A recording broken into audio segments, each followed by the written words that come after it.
Hello, everyone. My name is Father Jacob Rouse, and I'm the pastor of Notre Dame Parish in Cresco, Iowa, and I am here on the Eucharistic podcast. The Eucharistic Revival, because that's the name we're going with. Very good. I am technically a YouTube content creator, and my co-host, Father Kevin Earlywine, is also technically a YouTube content creator. Could you please introduce yourself to our listeners, Father Kevin? Yes, I am Father Kevin Earlywine, pastor of St. Patrick's Catholic Church in Hampton and St. Mary's Catholic Church in Iowa. And I suppose I am a YouTube creator. I don't actually do anything. I just talk, but someone else actually creates it. But welcome to our podcast. Thank you.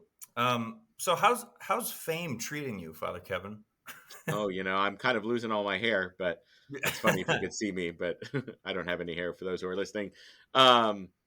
But there you go. Here we are. But we got inside jokes with our listeners, and we're so blessed. Speaking of fame and famous people, we're blessed to have with us the Reverend Father Anthony Kruse, pastor of Blessed Sacrament in Waterloo, who taught me everything I know, maybe.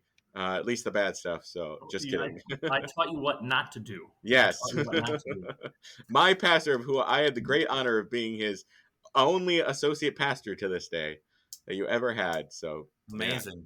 So this particular episode, we have 3 technical YouTube content creators and 3 priests in one podcast. What could go wrong? So as Father Kevin said, our guest is Father Tony Kruse.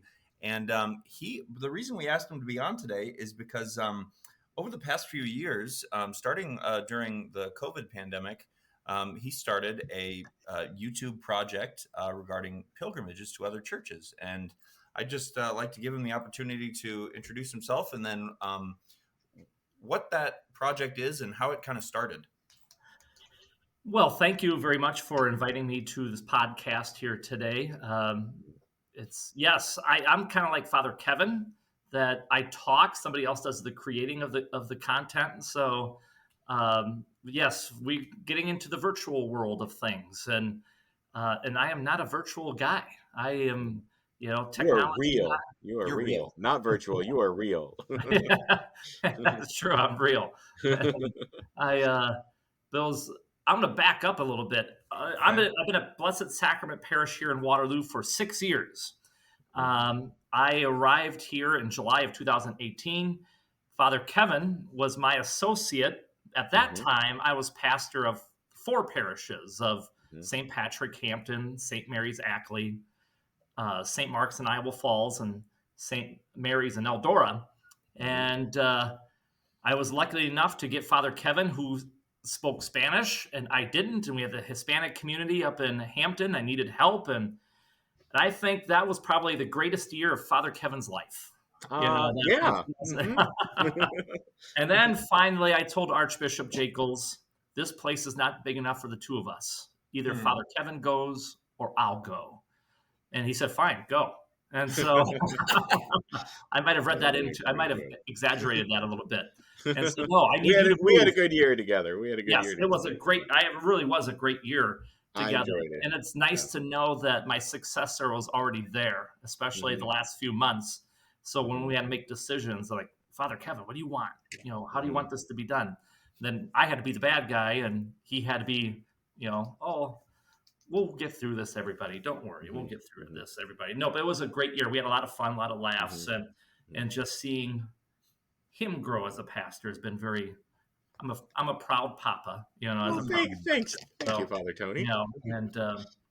But when I came here to Blessed Sacrament in Waterloo, this parish just installed and just started online masses, like streaming online, put a camera in the parish, and the goal is to reach our homebound parishioners. That was kind of a goal, part of strategic planning, to reach the homebound parishioners. So Father Tom McDermott, my predecessor, got it going, got it installed, just started it, and he left. Then I came in, and I come in with, what are you doing having cameras in the church? Just kind of, grumpy me. But I'm like, I'm the newbie. I'm not going to get rid of it. What am I going to do? Mm-hmm. Praise be to God that somebody had the insight and foresight to do this because when the pandemic hit in 2020 and when the world shut down, we already had a system in place where we can still reach the people. Wow. And so we had live stream masses. And I think for a while, besides the Archbishop over in Dubuque, I think we're one of the only places that had that capability for live streaming. And we sent out our information all over the Archdiocese. And then eventually everybody kind of started doing their own virtual. So that's where we kind of started dabbling into the virtual world, the internet online component a little bit deeper. And during that time of the pandemic, my staff member, she's our pastoral associate for stewardship and evangelization, Maggie England is her name, started hounding me during that same time. You need to get in front of the people. You need to speak to the people. You need to let them know that everything's going to be okay, and just you put your face out there, presence and all that. I'm like, well, why am I doing that? We already got the live stream mass. They're going to be hearing my homilies. I don't need to do any of this stuff. And then she's like, no. And she kept emphasizing, you need to do this. People need more. They want something more informal. Fine. And so then weekly, we started recording these videos, Coffee Talk with Father Tony. And Father Kevin was a guest, I believe, at least once or twice on Coffee. I was a couple of times, I think. Yeah, I was a guest on your show. And we just talked about kind of whatever popped in our heads and our minds, especially every weekly in the pandemic, because we had a lot of time on our hands. I didn't realize how impactful that was for people. I still hear, because we still record, not as much as we used to, just because of life of the parish and the busyness we had. But we learned how impactful that was from people, and we still get people. We want content. And so it could be a topic, could be something that on the scriptures. It could be, one time, after the George Floyd death up in Minnesota, we did a little topic about race, and I talked about lives of saints. I asked people to give their vocation stories or their faith journey stories, and it just seemed to pick up steam. So that was kind of the introduction of getting into the virtual life. But it took somebody else to push me to get there, because I'm old-fashioned, stubborn every now and then. Didn't want to get into it. So I think that opened the door to, as we fast forward to the pilgrimages we did. So we just, concluded our quote unquote third season of a virtual Lenten pilgrimage throughout the Archdiocese of Dubuque. Myself, along with my staff member, Maggie England, a staff member at St. Stephen the Witness Student Center in Cedar Falls, Paul Lee, helped us out for a little bit. And then I have a seminarian right now. I may only have one associate pastor under my belt, but I've had a lot of seminarian interns over the years. So Peter Binder, a seminarian intern with me, all of us went out to different locations for the third year in a row. The premise behind the pilgrimages, so the first season we did 9 churches. Second season we did 7 churches. Third season we did 6 churches. And the premise behind it was the success of the content. People are looking for something that they're turning to other sources like virtual content. But it was also it's based on a Roman tradition. In the city of Rome, for all the days of Lent, there are station churches, like the 40 ancient churches of Rome, that each day of the Lenten season, a particular church is a station church, where there would be masses all day in the various languages in that church, that people would make pilgrimages to that particular church that day. Some of those churches, because there's churches all over the place in the city of Rome. For those who are listening, I forgot to say, I was a student. I studied at the North American College in Rome, so I participated in the station church, the station churches each year. Some of these churches, they're only open on their station day. There's so many churches that they may not be open regularly to people. They're only open during that one day in Lent. And then people just come and flock and be there all day. So I was taking that concept of going on pilgrimage. There's something about pilgrimages. It's hard to explain. At least maybe you guys can explain it better. But for me, it's hard to explain the power of pilgrimages, going that extra mile, being moved to go on a trip, to go someplace different, special for a spiritual reason. And so I was taking that idea, like pilgrimage.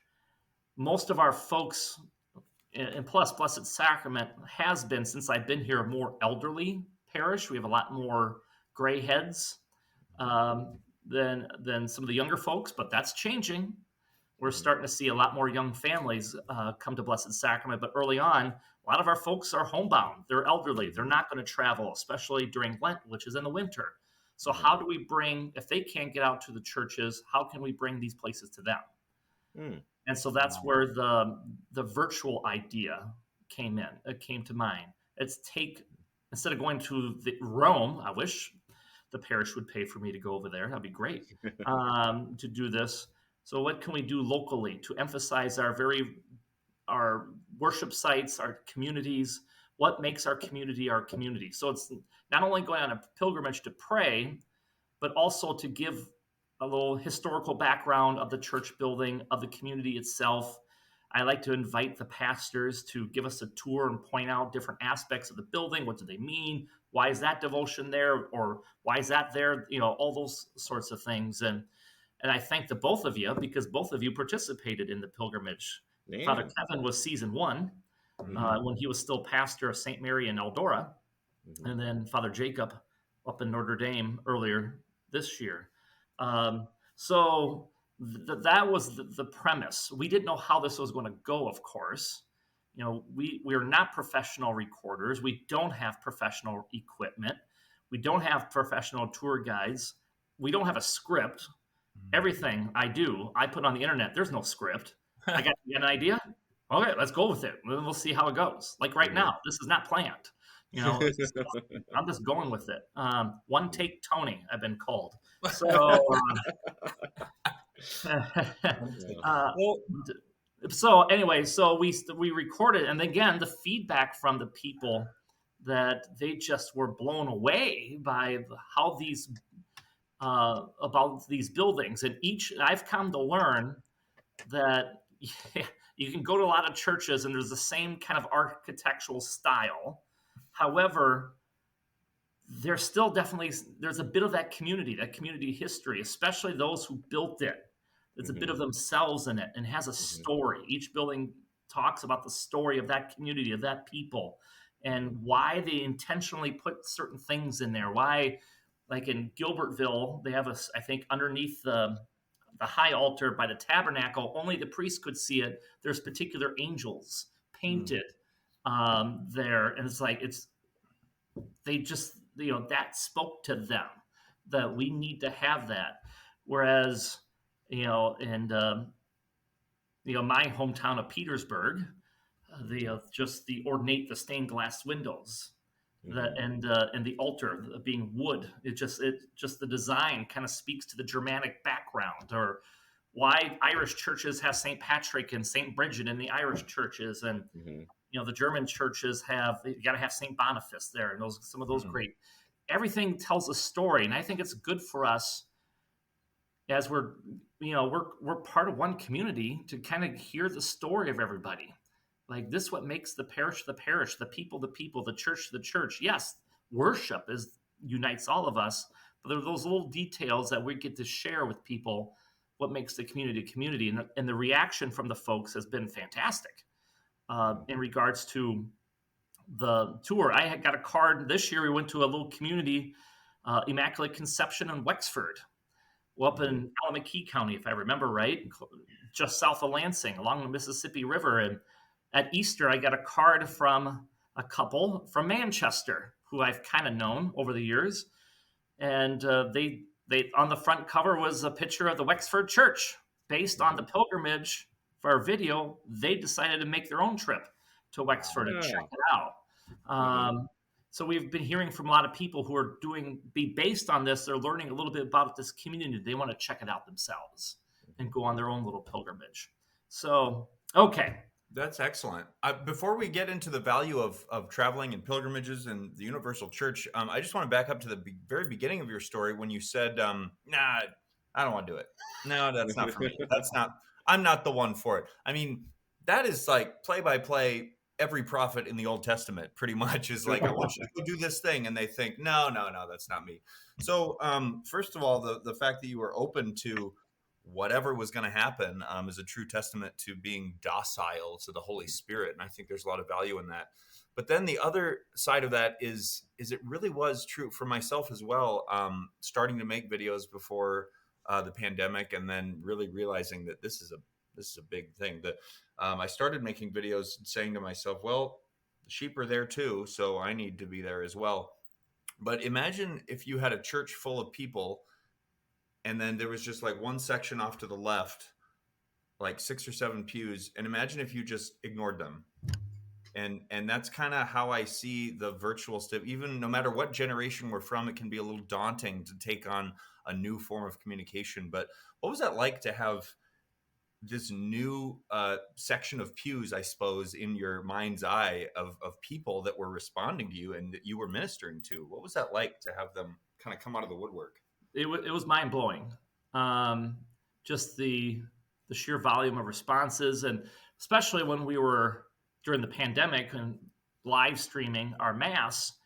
Our tech guru guy, Harlan Robinson is his name. He runs the equipment, the live stream equipment, and he can keep track of all the IP addresses that are watching through the software. And he can track to see where in the world people are viewing from.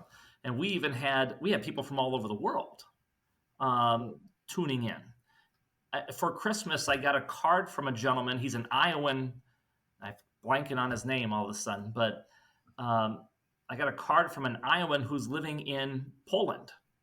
And I think he's married and has a family there. So he's living in Poland, but he discovered us. So when he wants an English mass, he goes to mass in Poland, but yet he wants to hear the mass in his native language. He'll tune us in. And he wanted to send a card to thank me. All the cards of thank you. We were getting cards from people all over the United States during the pandemic. Just thank you. And people were sending money to us. Keep it going, keep it going, keep it going. And then one day, Harlan told me he was tracking IP addresses. We had people in Europe watching us, participating via live stream, and even Milan, Italy. We had somebody from Milan, Italy. When he said from Milan, Italy, I'm like, whoa, Italy, look at that. And he told me, calm down. If it was Rome, then I would be impressed. So it wasn't like, oh my gosh, we're reaching people. And I know people have joined the parish because of they were not going to church at all. Or they moved to the area, but they just never got involved and looked around. But somehow, some way, they discovered our stuff, and that moved them to come to the parish. And I'm not in my particular normal coffee talk space, so I'm a fan of professional wrestling, and I have a toy wrestling belt I would have on display. Because I know it drives my sister crazy, and she told me about that. And there's another priest brother who drives him crazy when he sees that, and that's why I do it. Maybe I need to go to confession for that. But I know somebody joined the parish because he happened to walk. His wife was watching. He was walking past the screen. He saw the wrestling belt, and he's a wrestling fan himself. And he stopped and he listened, and they kind of talked amongst themselves. We need to discover this place. And they registered with the parish, because of that. And to have those encounters with people who, of course, there could be those who take advantage of it, the live stream, that, I don't need to go because I'm watching it from the comfort of my home. And we're encouraging, great, but nothing compares to actually being in person. However, and for the homebound, this is great, but we're using this as a tool if you're searching. Mm-hmm. Maybe you feel more comfortable this way for a little bit, but eventually we want you to come be a part of us. So it's a fantastic, mind-blowing experience. And through probably most of 2020, our bulletin board in the office was just cards from people all over. And then, So neat. and I had email after email, Facebook postings, and I don't do Facebook either. I'm not a Facebook person, but my staff was showing me all the Facebook postings of people leaving comments from all over the place. Well, before we move on, listeners, listen up. If you are being presented and a nudge from the Holy Spirit or a staff member or a friend to do something, and you say, "No, I'm not the person." I mean, take an example from One Take Tony and our prophets. The virtual prophet, One Take Tony. Virtual prophet, One Take Tony. Thank you. Well, I want to jump in about, so going back to kind of the pilgrimage idea and story. I think that part of story is really important. So when we were in seminary, we had the opportunity to do a pilgrimage to the Holy Land. And the priest who led us, our priest professor from the seminary, I remember he gave us a preparation about pilgrimage and kind of the whole spirituality of pilgrimage, and and how it's different than being a tourist.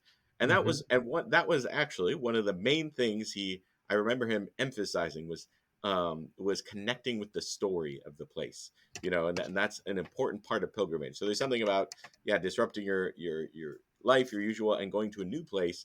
But it's not just any new place, and also you're not just going as a tourist to be like, oh, that's kind of neat, but it's going because there's something about connecting with this story. And of course, for a pilgrimage being a spiritual thing, it's connecting. It's through the story of this place that connects my story more fully to God's story. And I'm actually a part of an interdenominational youth program called Youth for Christ, and they have their logos 3 rings, and it's my story, your story, God's story, and they're interlocking rings. That's cool. But that whole idea of a pilgrimage being that we go to a place because of the story of that place, and then how that connects us to the story of God, right? So whether it's the story of a saint, whether it's the story of the faith of the people there, and what God has done in that place, or like, for example, the Holy Land, or the story of very explicitly the story of Christ, where this is where he walked and did these things, right? And so anyway, so I thought it was really interesting you said story, and also when I talk to people about liturgy, or like how liturgy being this place to encounter the mystery of God, or the Eucharistic mystery, I talk about what is how do we communicate mystery to draw us into the mystery of God. And there's 3 things I usually teach about: is symbols, beauty, and story. Symbols, beauty, and story. So it's who is God, and so someone could give a dry lecture about that, but rather it's being drawn into this experience. And at Mass, we use symbols, we use beauty, and we use story, and particularly you can see all those things in the architecture of a church space, and how that draws us into the Eucharistic mystery. So, and so you started touching on that, just some of the symbols and the story of the people there, and the story of Christ. So, so just in this idea of pilgrimage, I don't know if you want to say more about just along the ideas of story. What were maybe in some of your experiences of these virtual pilgrimages to these different places? Were there any particular symbols or stories or spaces that particularly struck you, or any insights maybe they gave you about kind of the Eucharistic mystery? Well, I think this is most fresh in my mind. Each place is special, and so we try to, we focus a lot on more of the traditional, like Gothic type churches, it seems like. But we do at least once a year go to a more modern place, because they have their own stories too. And so we just want to kind of give a full view of all the various places. So this year we went to Marshalltown, like crew. We went down to Marshalltown, to St. Henry's Church in Marshalltown. And St. Henry, built in 1994, if I remember right. It was built in 1994. So it's very modern. Mm-hmm. And then I was at the church before the pastor, Father Alan Dietzenbach, got there. So my crew and I were there. And because for those who don't know, Marshalltown has one parish, but it's two churches. St. Francis of Assisi Parish with two churches, three if you include Haverhill, which is an oratory. But really, the two main churches of St. Mary and St. Henry. Father Dietzenbach, his office is at St. Mary, so he's traveling to St. Henry to meet me, my crew. So we're there walking around, and there's off to the side, kind of toward as you get closer to the front and off to the side, they have the Blessed Sacrament Chapel. They have a separate Blessed Sacrament Chapel, and as I'm kind of walking around, I'm right at the threshold of the door. I'm still on the outside, and as soon as I walked through the doorway, I'm standing in the chapel. It was just like I got enveloped with a presence. It was just like it was palpable. It was tangible. You could feel it. You're like, oh, it kind of made me skip a beat a little bit. I'm like, holy cow! And then I stepped out of that space, and then everything kind of returned to normal. Maggie, who was taking some pictures, and I told her, I said, Maggie, go in that chapel. Tell me if you notice anything. And she walked over to the chapel, and she was looking from the outside, like I did, kind of on the outside. I said, walk in and tell me if you notice anything. She walked in, didn't come out right away. So I walked over to the chapel myself, and I'm like, so did you notice anything? And she responded, you're talking about the overwhelming sense of presence? I said, yes, that's exactly what it is. So she noticed it as well. And during our recording, even though St. Mary has Eucharistic exposition going on, during the course of our recording, and we were only in there for about an hour, people were constantly coming in and out, going to that space for a few minutes, leave, come in, out. And so we're like, are we interrupting with our recording? So just that devotion just was, wow, inspiring, to me. Do people have that sense of awe? And I've experienced that before, but it just always knocks me for a loop when I experience that, or a particular place, of, well, everything's this year is more fresh in my mind. Like being in, like I mentioned, Wexford before. You go there, you feel like you're in Ireland. This is an Irish community. It's out in the country, and there's hills, and there's a cemetery, and there's the church right there, and then just how deliberate, or even the Stations of the Cross in St. Donatus. We went to St. Donatus, and how everything was very deliberately placed. And the structure of the St. Donatus was based on what they experienced back home. This is what they would have in Luxembourg. I don't know if that answers your question, but those are some of the things that that kind of struck me. But every year was, of course, always hanging out with the pastors. That's always that's the coolest. Oh yeah. So cool. Yeah, especially the guy up in Notre Dame, up in Cresco. Oh, thank you. That's tremendous testimony there. I think it's, speaking about the value of being a pilgrim, is that someone I knew, I won't say who or what trip he was on a pilgrimage to the Holy Land, and some of the people in his group were saying, well, this is like, because they would change locations, and when they got to another particular location, like, well, this is not as nice as the last one, and it's not a 5-star hotel and resort and stuff. And it's like, no, you're on pilgrimage, you're not on vacation. And I think that goes into the aspect of we ourselves, every single person is a pilgrim on this earth. We are not at home. And so when you are on pilgrimage, you are not home until you go back to your own home parish, or until we're at home in eternal life in heaven with the Father forever. But also, if you are not able to go to Milan or Rome or Wexford or any of these other places, it is good to travel and experience the story of so many different places. But if you are not able to experience all these things, you still have the very same presence, the very same mystery. The Eucharist that the Pope celebrates is the exact same Jesus that happens in Alameda County or Marshalltown or wherever. And I just love the broad scope of how universal this church is, but then also how small and intimate and personal relationship with the mystery is. Yeah. End of thought. My childhood pastor, Father John O'Connor, I distinctively remember, Father O'Connor one day saying, yeah, it's great if you want to go on a trip, on a pilgrimage overseas, but you don't have to do it because something even greater is right here. Jesus. You don't have to encounter Jesus in a faraway land. He's right here in our own communities. He's right. He's reposed in our tabernacles, in our churches. Just go to your own church as a pilgrim. Go in that church. That always struck with me. As one who's starting to get into more pilgrimages overseas, I tell my pilgrims, this is, like you're saying, this is not a vacation. This is a pilgrimage. It involves work. We work.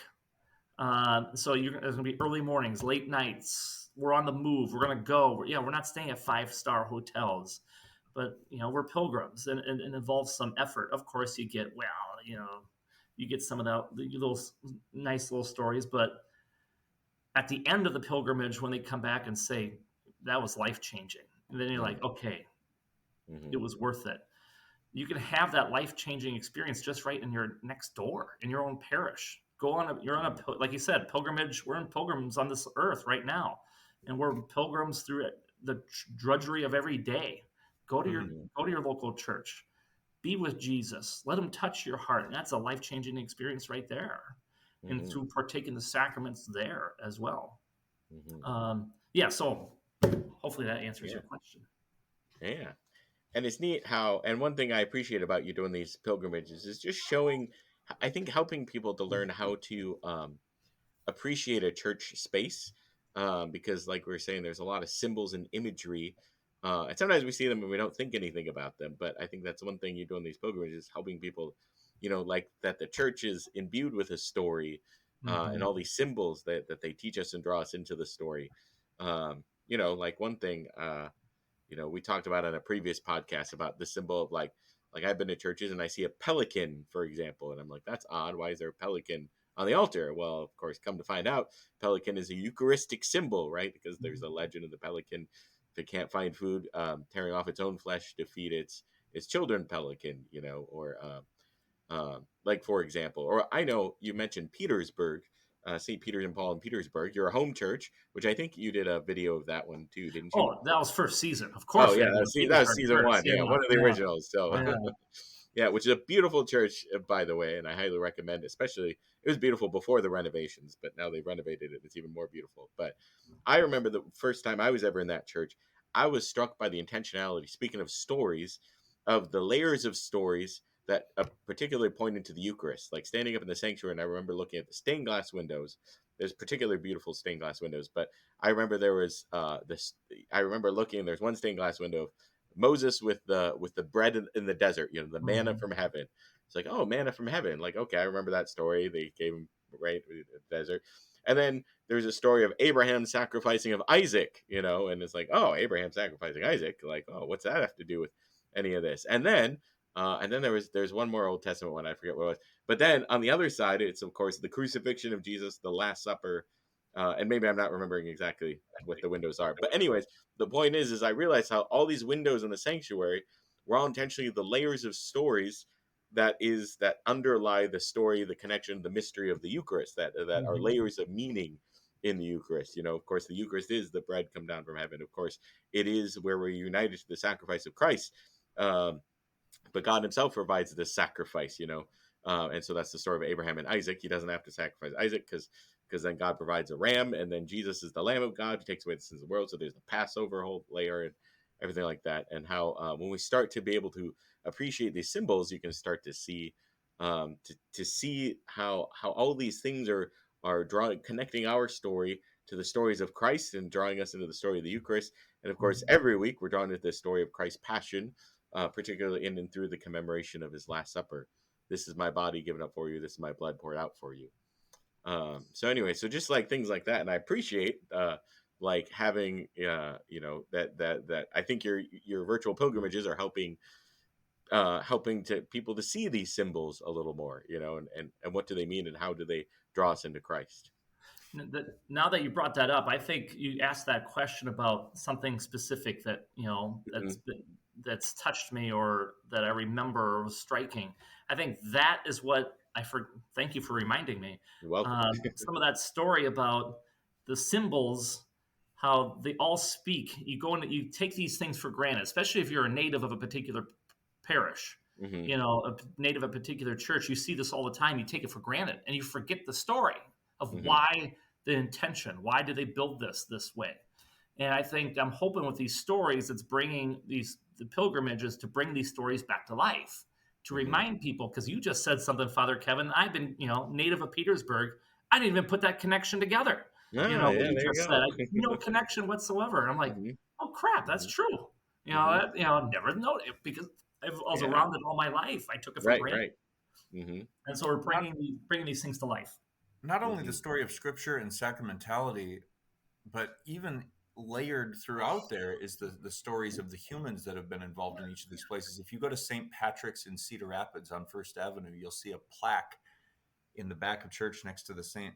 Padre Pio statue, and it's Yes. a gold plaque that says, "This is the water level on June whatever 2008. That's when my family and the whole parish experienced the flood." If you go to Notre Dame, you'll see this little tiny hole in the carpet, and if you were asked what that came from, well, that's when Father knocked the incense against the altar, and the charcoal fell out and burned a hole there. Like all these places have their own stories, Mm-hmm. not only of the uh, overall salvation history story, but also just the stories of the humans who've been there, lived there, died there, celebrated there. It's really, really beautiful.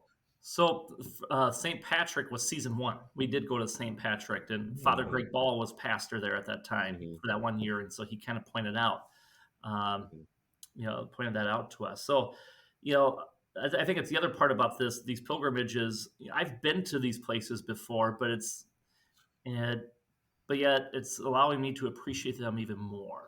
That's why I think I enjoy it. It's a lot of work to do all these sites. It's more for my editor / cinematographer. For me, I just go and do my thing and I'm done. And she has to do all the editing and put things together. Mm-hmm. But I really appreciate learning more about Mm-hmm. these sites and appreciating the intentionality behind it. Mm-hmm. I just had someone in my office, and he works for a mine company and the conveyor belts and elevators that pull minerals out of the earth. But part of his job is walking along the pathway that the workers walk every single day. And him being from another town, he has his eyes on these conveyors and elevator belt systems to look for things, either mistakes or problems or things that the everyday normal workers might happen to miss because they see it every day. And I think that's the great gift of having a visitor come to my parish, even a visitor to Notre Dame or a visitor to the faith. When there's someone who I know is not Catholic or who doesn't see this kind of thing every day, I take on new eyes and think, I'm lifting up this giant golden book before I read from it. I wonder, I mean, to us, that's just obvious. Oh, it's the book of the Gospels. We're elevating it and then enthroning it. But to someone who's completely new to it, and so I think that's why just experiencing different pilgrimages in different places, you can see things that you would have never seen before, especially if you see it every day.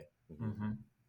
Yeah, we're gonna have an episode coming out after this one about we were talking to some people about the catechesis, the Good Shepherd, and just the whole idea of cultivating a contemplative spirit that helps us to and I think that's part of what this is doing too. Kind of those things we take for granted, the symbols we walk by, but actually what these pilgrimages do is kind of allow you to have more of that contemplative spirit, to pause, to look at what do these symbols mean? Why is this here? And what is the story this is trying to tell me or connect me to? And again, and like you said, your own human story of like the people in Cedar Rapids, but even just our own, like I know people, it's like, oh, that church, that's where I got my first communion. That's where I was baptized. That's where I was married, and there's just always something special about how are these significant life events of the sacraments, but are in this clear intersection of our choices in life and our daily living with the story of Christ, and I think particularly striking that with marriage, and things like that. But where people grew up in their hometowns and stuff. So, yeah, and there's probably more we could say about that. But speaking of, kind of this whole idea of pilgrimage, I also wanted to mention, I know it was declared this year, and some people may or may not know this, but Blessed Sacrament for this year of Eucharistic Revival, Blessed Sacrament Church in Waterloo has been named a Eucharistic pilgrimage site, I think is the right term. Correct. So, Yes. so what's the deal with that? What does that mean? And so if you could say a little bit about that, being the pastor of Blessed Sacrament Parish in Waterloo. So, yes, the Eucharist is there's a tabernacle in all of our parish churches. We don't need to necessarily go to Waterloo from Cresco or from Hampton, to experience this. But again, there's that idea of pilgrimage, just the idea of let's do something more. Like we're just for a little extra, what's the word I'm looking for? Just that go that extra mile. Leaving what's familiar, disrupting your life for the sake of God, for the sake of a spiritual reason, I think. Yes. Yeah. So that mindset, but Blessed Sacrament here in Waterloo is the only church in the Archdiocese of Dubuque named after the Blessed Sacrament. And Waterloo is pretty much the smack dab right in the middle of the Archdiocese of Dubuque. So for the most part, I can be anywhere in the Archdiocese in an hour and a half. For the most part. When I went up to Wexford, that was 2 hours. But other than that, I can be, for the most part, anywhere within an hour and a half. So A, it's a centrally located place. B, we're in the midst of the Eucharistic revival. Another about that pilgrimage, the idea of pilgrimage. But really, the thought came to me out of a love for the Eucharist, love for Jesus and the Eucharist. Now I'm going to backtrack a little bit. So when I was a seminarian and went over to Rome, to the North American College, when I went there, I did not know one person when I went over there. Didn't know anybody, except for the vice rector, who was the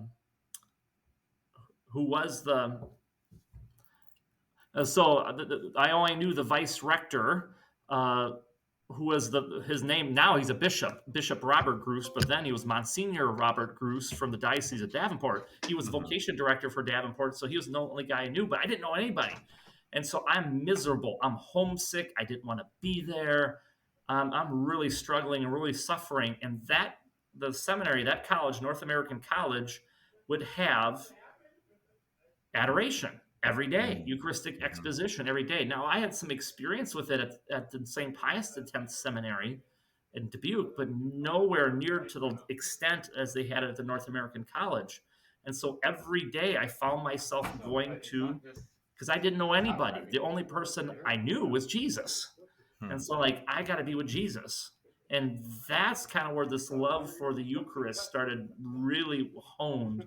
And also at the same time reinforced my own vocation, as I was still discerning my own vocation, that, it was drawing me to a deeper encounter with Jesus. And I distinctively remember prior to my ordination, I'm a back row guy, because on a Thursday evening mass we had, supper was right afterwards, and we had some evening classes.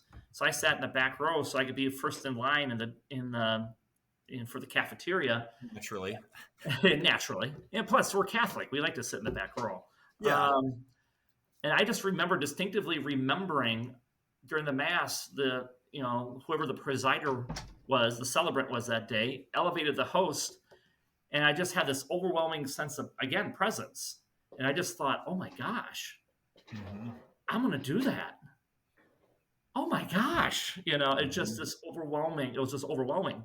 So this desire to get to Jesus, to connect with Jesus. Fast forward over the years that I was given a book. It's called In Sinu Jesu, if I'm pronouncing that right. In Sinu Jesu. I'm forgetting what it's translated into, like on the chest, on the breast of Jesus, or something like that.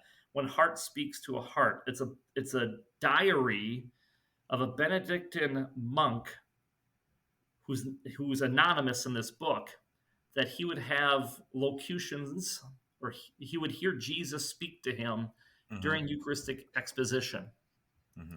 And it took me a year to get through this book because it was so in depth, and I only could read so much of it, and I got to let it digest a little bit.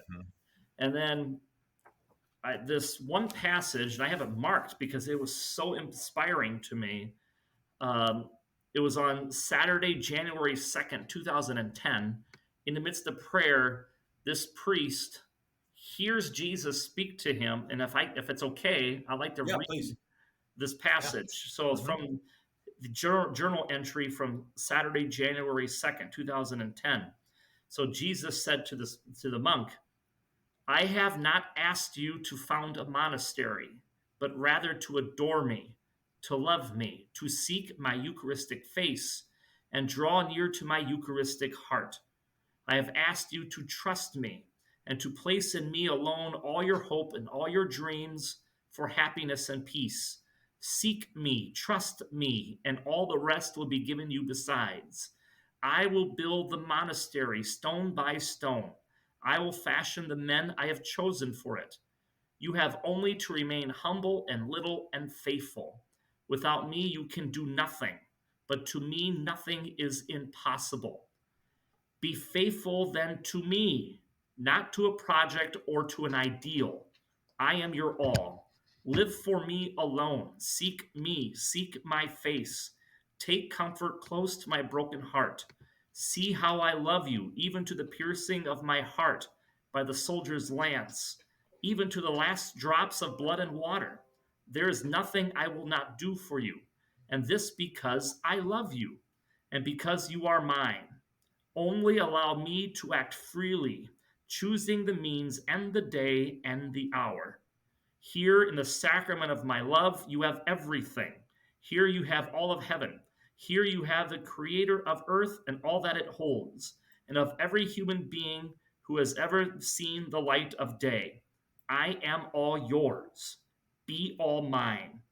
Ask me to unite you more and more to myself until you are completely hidden in the secret of my face."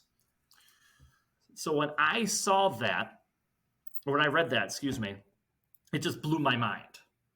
Because we have a tendency to overthink things, over-rationalize things, try to think of this program and that program, and all programs are good. We need faith formation programs, we need activity, everything is good. But we can put so much effort into that, we're forgetting who we are trying to have in an encounter.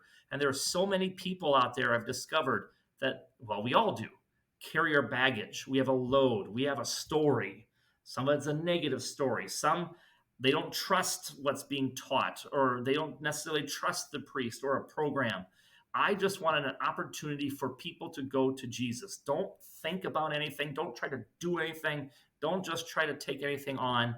Just go to Jesus and open your heart and let him work. Like in this story, in this journal entry. That was kind of the main premise behind it. How can we get people to Jesus, to open hearts to Jesus?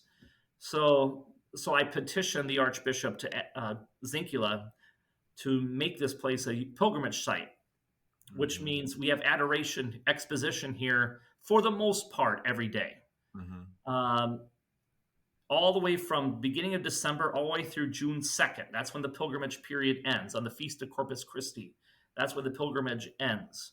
So we have confession opportunities, our daily masses, there's adoration, Eucharistic exposition going on. We have other prayer opportunities within during that time period. It's just to get people to Jesus. And there is an indulgence behind that, an indulgence that if you spend 30 minutes with Jesus before the Blessed Sacrament, and you have a total detachment of from sin, you renounce it, you are praying for the intentions of the Pope, you're contemplating, praying, reading something spiritual in the midst of that time, you can be eligible for an indulgence. And so that was a little caveat that we asked to give that little motivation, especially for those who know about indulgences, a little extra motivation, to come on pilgrimage. And it's bearing fruit. I'm seeing more and more people coming on their own without scheduling for adoration. I've seen people who have no experience at all. They're coming about every day to spend that time with Jesus. And I've seen hearts changed. People who are holding on to baggages, but spending that time with Jesus with an open heart allowed them to finally move for the sacrament of reconciliation, to, confess whatever that hurt, that wound that they've been on their heart for so long. I've seen miracles happen. Just the other day, we have a little prayer ministry here on Thursday nights at 7:00. I heard the confession of a person who I knew who had a lot of pain, physical pain. I know he's not making it up, but after the end of the confession, he caught me at the very end, he caught me and said, "I'm not in pain anymore." That he, through the confession, he was healed. He said, because he was holding on to this wound, but it was because of being in front of Jesus that allowed this to happen. So it's just been awe-inspiring. So to get people to Jesus, that was the motivation. Even if you're overthinking it, just go to him with an open heart. Like the monk, I'm not asking you to do anything. Just open your heart to me. I'll do everything else. So that's the motivation for behind it. And that's a great motivation. What Father Tony is, by the way, Father Kevin got really bored and left. No, I'm just kidding. His the office that he was at suddenly lost power, and so he hopefully is going to try to join back in us. But we can finish this out anyway. You that book you mentioned, In Sinu Jesu, and I will put a link to that title translation and how to buy the book. But that book is very, very powerful for me. I remember getting it in for ordination and thinking, I don't know about this private revelation stuff. I don't know about this. And to see that the monk was completely anonymous, did not want his name to be there, I thought I'd give it a try. And I still have not made it through because, like you said, the paragraphs are so dense. But what Father Tony just mentioned is an idea of healing prayer that you can listen to episode 5, I believe, which is Father Andy Upa and Father Michael McAndrew talking about the Holy Spirit healing fire mission that are happening in our Archdiocese. The idea that the physical maladies and effects of sin and wounds are truly healed inside and out by Jesus. And then finally, he mentioned indulgences, which is a really cool part of our Catholic faith. We believe that there is, even if God does forgive our sins, and even if you are in good standing with the church through confession, there is still what's called temporal punishment, which is a fun, fancy theological term for attachments. Really attachments to things, either whether it be old sins or addictions or whatever it may be. We can be forgiven of our sins, but there's still things in us that tend towards things that are not God. And that's what we believe as Catholics is purgatory is, I call it the front porch of heaven, is going to purgatory and being purged of these attachments, being purged of anything that is not God. And to receive a plenary, which means total or plentiful, to receive a plenary indulgence here on earth means that all the detachment that needs to happen in purgatory is taken care of right then and there. And it seems absurd, and it seems like a really gross use of God's mercy, because it is. The Lord is so merciful and wants to give us things. So, and I'll put links too for what indulgences actually are. But like Father Tony said, praying for the intentions of the Pope, truly hating and wanting to be separated from your sin, and doing the actual physical act of going. We had the mercy doors about 7-8 years ago. Some of our listeners might remember the door of mercy in the cathedral in Dubuque. And you think, really, just walk through the door and I'll get, that's almost as simple as that. That's kind of the absurdity of God's mercy. But I love how when you were, you did not set out to be a huge YouTube star, which you of course now are. I mean, the Chosen is on season 4 and you're on season 3, and I think you're doing pretty good. But you just said yes, one step at a time, to Jesus in the Eucharist, and you just kept saying yes every step of the way. And look at you, Milan. I'll be more impressed if I see Rome at one Okay, of those. we'll keep gunning for that. But yeah, just like the priest in that book said, that we do not we're not after a project here, just Christ. And when we keep him at the center, that's really what we're after. Yeah, I mean, it was so dense, so powerful. I don't remember. I'm going to go on retreat here within a week or so. I should bring this with me again. But that January 2nd, 2010 date, that passage, it's just forever etched in my brain and my heart. It hit me like a ton of bricks that day that I read. And that's kind of the basis of a lot of things that I do. It's like, yes, we need our programs, we need our activities. That's all important. But yet at the same time, don't overthink it. Just open your heart. Go to him, open your heart, and he'll guide you where you need to go. If you want to go. I believe that. And I'd welcome our listeners too to just go to Jesus. If you feel called to go to Wexford or Rome or the Holy Land or whatever the pilgrimage is that you feel that, oh, I see this coming up in the bulletin, truly take it to him first. Don't plan it. Think of it like a vacation or a getaway. Think of it as, is Jesus leading me to go on this pilgrimage right now? Because the people who are going to go, the things you're going to experience, the things that you're going to encounter there are all ordained by the Lord. And it's really cool when we just surrender to his plan.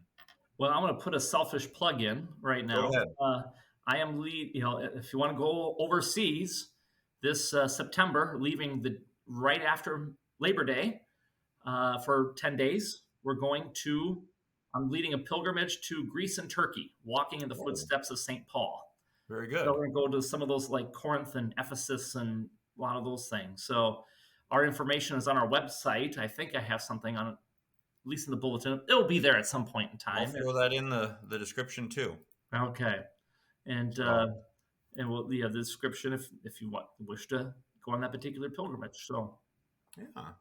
So we're reaching about the end of our episode here, but just to reiterate, April 21st at Blessed Sacrament is the site and the the destination of the Eucharistic pilgrimage. So there's a particular April 21st. Yes, there is an event happening here at Blessed Sacrament on Sunday, April 21st. It's sponsored by the Archdiocesan Council of Catholic Women, the ACCW. ACCW. So it's an event organized by them. It's not a parish-sponsored event. It's an ACCW-sponsored event. They're looking at adoration. They're going to start with confessions, I think, at 1 o'clock. Confessions at 1 o'clock. Mass at 2 o'clock. Then there will be, I think, some adoration time. And then I think a little reception. I don't have those details in front of me. The ACCW is hoping that Archbishop Zinkula could preside. I don't know if that's finalized or not. If it's not, then Father Dan Knipper, the spiritual director, the chaplain for the ACCW, he will be presiding at that Mass. I'll be helping with confessions. Everybody's welcome. This is for everybody, not just the ACCW members themselves. This is for everybody. But there is a registration link behind that. Okay. So maybe you got to post that as well, because we only have so much space at Blessed Sacrament Church. And we don't want people coming in and like, oh, there's no place to sit. Yeah. So we want to make sure that we know who's coming. There's a place for those who do wish to come. So even my parishioners, Blessed Sacrament parishioners, would need to register if they want to come to this particular event. So that's what's going on at April 21st. I'm just helping with confessions, but I'm not the organizer. But that's also why we had this event this year, this 6-month pilgrimage, to allow different organizations to organize their own pilgrimages to here. I had different parishes reach out. We want to do a parish holy hour there. Great. Give me a call. In the different languages. I had some Sacred Heart Parish in Waterloo here, which caters to people from Burma who speak Burmese. Father Paul, their priest, the pastor who is from Burma, wants to do something here at some point in time, a holy hour in Burmese. And for his Burmese people, I'm like, yeah, great. Just call me. What are you looking for? And we'll try to make it happen for you. So that's the goal. Excellent. Well, one take, Father Tony. This has been a pleasure. Thank you for you saying yes to this virtual prophetic ministry that you've been given. We'll see how long it lasts, and just keep saying yes to the Lord. And I hope everyone listening at home has found kind of a new perspective on the word pilgrimage and being a pilgrim. So I hope that I didn't scare Father Kevin away, being that we work together. Oh, no, like, I wouldn't take it personally. I think it's just an electrical problem. Oh, okay. No, I take everything personally when it comes to Father Kevin. So. Oh, is he back? Is he back? Can you hear me? I can hear you. Yes. Oh, hopefully you didn't hear the last word I said. No. This is great audio. So we're just wrapping up and want to encourage everyone. Yes. Oh, I just want to say great episode. Sorry I cut out a little bit. We had some technical issues, but everything you said was great. Oh, thank Father you. Tony. Thank you. I didn't leave because you said anything offensive, but yes, but I'm jumping on in the end and saying thank you for joining us, and didn't mean to interrupt there. We didn't realize, I kind of jumped in back last minute, so. Well, I appreciate you inviting me to this. Yeah. I'm wondering, what am I going to say? What am I going to talk about? He will provide. God provided. One take, Tony. Here we go. Things come up, and I want to give credit, that Father Kevin is, of all the associate pastors I've had over the years, Father Kevin is my favorite associate pastor. Wow, that's right, I am. What an honor. But I'm the only one you've ever had. Yeah. That's why you're also my least favorite associate pastor. Oh, yes, that's right. I just prefer to stick with favorite. So. Okay. All right, thank you, everyone. Well, I will see you in the Eucharist, and pro wrestling is real.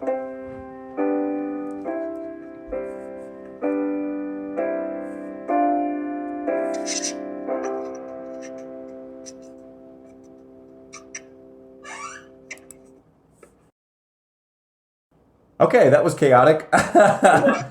Kevin, you there? That's all right. It was chaotic on my end. So you can hear me, but I can see you guys just fine, but for some reason my camera's not coming up. So right now, the only problem I see that could happen is that it gave me a message saying over and over again that guest Kevin is not recording. Guest Kevin is not recording. So that little bit at the end might be us just speaking into the silence, which We'll work with. Oh! This is why, Kevin. This is why I record. This is why. So, Tony, every episode I also have recording here on my phone, just in case, as a triple check. So,